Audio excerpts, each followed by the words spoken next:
Bonsoir. Et Lundi Sport a quitté aujourd'hui son décor traditionnel, le studio, pour planter sa caméra sur le terrain même de l'événement, un terrain d'ailleurs de motocross. Pourquoi le motocross?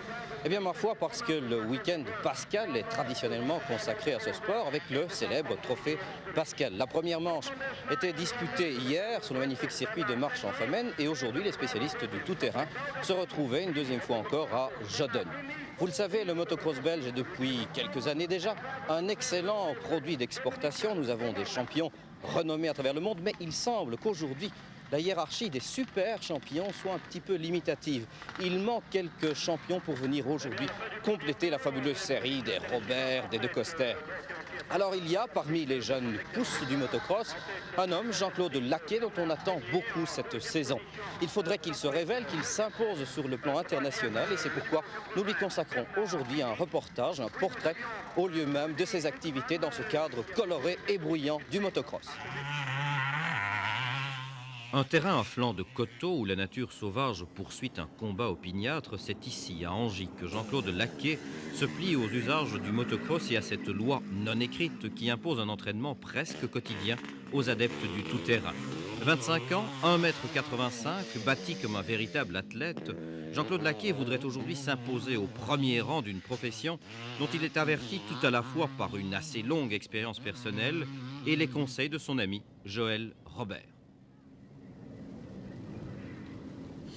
J'ai eu beaucoup de déceptions dans ma carrière, question sur plan accident et puis alors mécanique aussi, je n'ai jamais eu vraiment le bon matériel. Et alors ça fait beaucoup, surtout en 250, parce que toutes les motos vont fort, alors si on peut avoir une moto un peu plus puissante que l'autre, ben ça joue beaucoup. Alors cette année, je crois que je suis entré dans la marque qu'il fallait. Comment êtes-vous venu au motocross? Comment est-ce que tout a débuté? Il y avait un copain tout près de chez moi qui a une entreprise qui roulait en moto et alors je suivais, étant gamin, vers 12-13 ans. Et finalement, j'ai pu convaincre mes parents à faire de la moto. Et alors j'ai commencé en amateur et puis quand j'ai eu l'âge, 16 ans, il fallait 16 ans pour pouvoir entrer à la fédération. Je suis entré à la fédération et j'ai tout de suite fait des résultats, gagné les 5 premières courses en junior, puis je suis monté senior, fait 2e au championnat de Belgique. Puis alors on a été, évidemment, là c'est beaucoup plus dur. Les premières réactions de vos parents? Mais au début, il y avait du pour et du contre, et puis alors quand ils ont vu les résultats, alors ils se sont dit, il y a peut-être un espoir. Alors il y avait toujours le problème que je laisse là la moto, parce que ce ne soit un coup comme ça, quoi, de vouloir faire de la moto. Alors ils ont vu que j'aimais bien et que je continuais à rouler et que je m'entraînais et que je faisais beaucoup de sacrifices pour rouler en moto. Alors, précisément, vous n'étiez pas d'un milieu très fortuné, vous avez dû faire des sacrifices. C'est ça, oui, j'ai dû aller travailler très tôt pour pouvoir m'acheter les motos parce que ça coûte très cher. Et alors, j'ai fait des résultats, alors j'ai tout de suite eu les motos d'importateurs et puis maintenant je suis pour l'usine. Il y a une nette différence, quoi. On dit aussi que vous manquiez peut-être un peu de conviction, c'est vrai? Oui. C'est-à-dire, maintenant ça va mieux parce que j'ai bien gagné 2 épreuves du championnat de Belgique. Alors je viens au départ et je me dis, quand je viens au départ, maintenant c'est pour gagner. Tandis qu'avant, je venais toujours au départ pour la 2e ou 3e place. Et alors ça, je crois que je dois devoir ça à Joël qui m'a beaucoup conseillé, quoi, et dire que si je voulais, que j'étais parmi les meilleurs et tout ça. Alors maintenant, je vais au départ pour gagner. Comme aujourd'hui, je vais rouler en 250 pour gagner. En fait, pendant les saisons passées, Jean-Claude Lacquet n'avait jamais pris l'habitude d'être ambitieux, ce qui, dans le petit monde des pilotes, l'avait amené à se satisfaire d'un rôle de concurrent aimable. Pour en faire un authentique champion, il fallait réveiller ses prétentions. La vie s'en est chargée. Le mariage et la promotion au titre de premier pilote chez SWM l'ont placé devant de nouvelles obligations. Aujourd'hui, à Angy, même dans le calme de la cité-jardin où il vit, il se consacre tout entier à la moto, un culte à peine troublé parfois par la visite d'un petit-neveu curieux. Non, fortement, je n'enthousiasme pas terriblement parce que je n'ai jamais roulé. Football? Ouais, j'aime le football, je m'intéresse plus.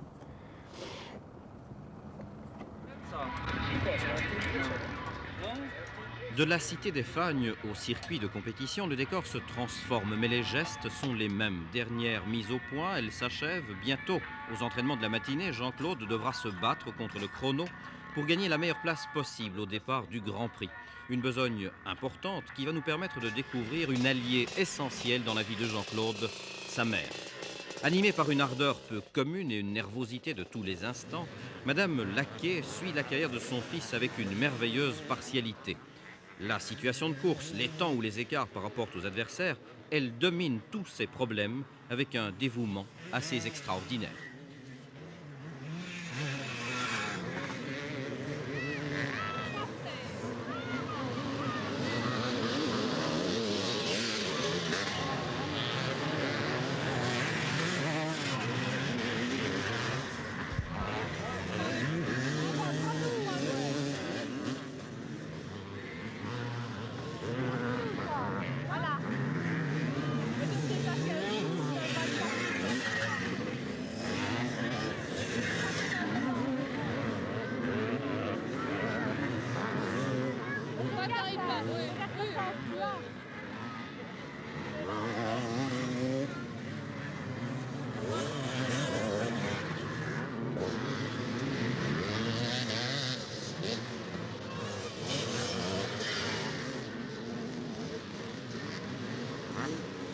Ça coûtait beaucoup, on n'est que des ouvriers.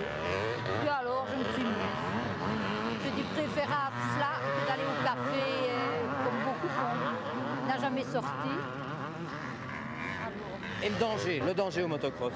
Au départ, oui, j'ai très peur au départ. Je ne regarde que très rarement. Mais alors, pour moi, il ne va jamais vite assez. C'est le métier. Il paraît qu'un jour, il a failli vous renverser, c'est vrai? Oui, mais il me renverserait même. D'abord qu'il a une bonne place. J'irai 8 jours à la clinique, ce n'est pas ça qui me fait peur. Vous êtes vraiment une fanatique de la compétition. Oui, quand c'est Jean-Claude qui roule, hein, mais autrement pas. Vous occupez des autres concurrents, non? Non, non, jamais. Non. D'ailleurs, sur le circuit, je ne vois que Jean-Claude. Tout, je vois son casque, je regarde. Mais alors, Il me semble aussi que nerveusement, vous dépensez beaucoup. oui. Mais ça ne me fait pas maigrir, je prends du poids, alors. Et vos ongles, comment vont-ils? Ah, ben, ça va. Je les casse parfois, mais enfin, ça, c'est minime. Je mets 2 dents en moins, 2 dents en moins. Tout à la fois guide, mentor et manager, Joël Robert est plus encore un ami qu'une relation de travail pour Jean-Claude Laquet. Celui qui fut sans doute le plus instinctivement doué de tous les pilotes de l'histoire du motocross aide aujourd'hui Jean-Claude de ses conseils. Une assistance bien utile et fort écoutée sur le terrain pour tous les petits secrets de la profession, mais aussi un appui moral de toute première importance. Joël, Jean-Claude est votre protégé, je dirais pas petit protégé, grand protégé. Bah, si on peut dire, hein. Enfin, il y a quelques années qu'on se connaît quand même. On a roulé, je me rappelle très bien sa première course en interne, il s'est permis le luxe de me dépasser. Ça m'avait un peu vexé de reste. C'était chez lui et il roulait pas mal. Et cette année-là, je crois, ou l'année d'après, il fait 3e dans un Grand Prix. Il a toujours très bien roulé, mais je crois qu'il n'a pas eu beaucoup de chance, ou bien il n'a pas été fort suivi, je sais pas. Moi, je vais m'occuper cette année, comme j'ai arrêté, moi, j'ai pris la pension. Alors. Il est présent, mais je voudrais quand même que vous nous fassiez son portrait. Défauts et qualités, bien sûr. Défauts, il n'y en a pas beaucoup chez lui. C'est ça le problème. Il a trop de qualité, il ne fume pas, il ne boit pas, il se concentre, je crois, trop fort à son entraînement. Alors le dimanche, quand il arrive aux courses, il est un peu trop nerveux. Il devrait prendre ça un peu plus relax. C'est ce qui s'est passé au Grand Prix d'Espagne. Dimanche, il avait très bien roulé aux entraînements, tout marchait bien de ça. Et puis au départ, je sais pas, moi, il regardait en l'air, il regardait à droite, à gauche et il est mal parti. Et je crois que c'est une question de... Il est trop concentré sur son métier, parce qu'il le fait comme moi j'ai jamais fait ça. Dernier moment de tranquillité avant le grand fracas de la compétition, l'heure du déjeuner. Assis sur un coin de remorque ou un capot de voiture, Jean-Claude Laquet trompe son impatience et sa nervosité dans des conditions de vie aventureuses dont son épouse a pris, elle aussi, son parti. Ensuite, peu avant le départ, viendra le rite de la promenade digestive. Joël Robert accompagnera Jean-Claude pour une ultime reconnaissance des pièges et difficultés du circuit. Avec la vitesse, hein, quand tourner.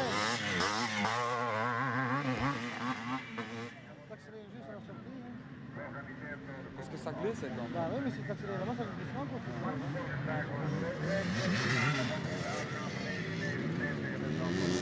Hop, hop.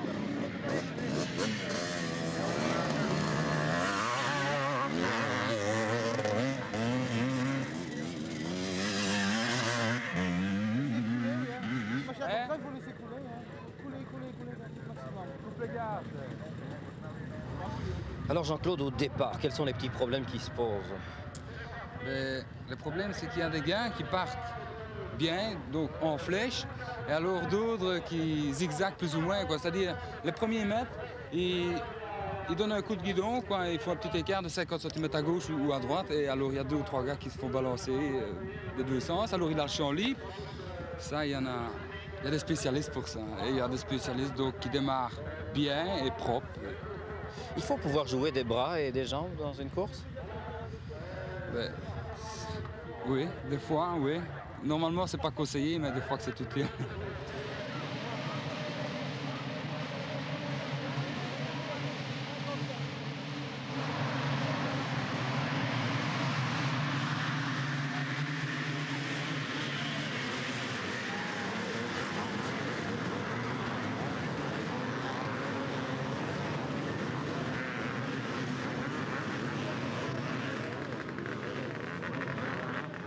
On prétend que votre résistance physique est exceptionnelle.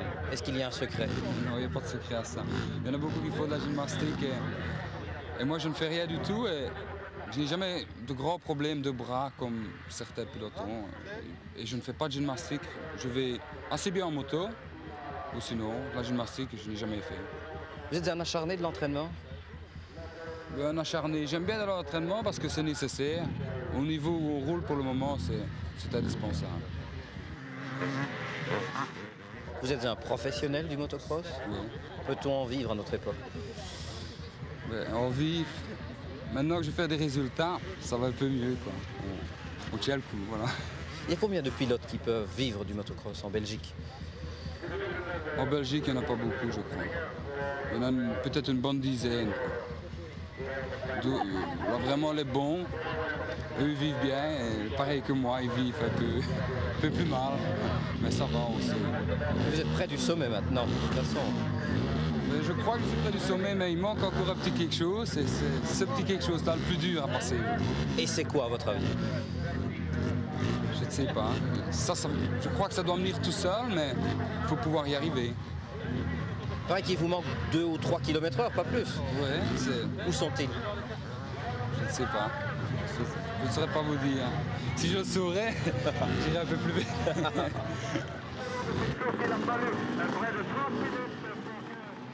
Dans le sillage de Jean-Claude Laquet, l'Indisport alignait aujourd'hui Michel Géhu, Denis Hénon, Ernest Allot, Charlie Jaspard et Franck Baudon.